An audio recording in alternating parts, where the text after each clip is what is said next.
Live update for the Grand Coronation Night of Reyna Pilipinas 2026.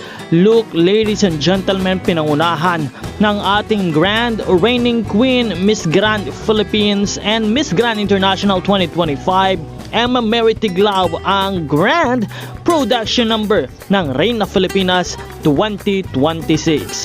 Talaga namang napakagarbo at isang malakas na sigawan at palakpakan ang sinalubong ng production ng Reyna Pilipinas Coronation Night.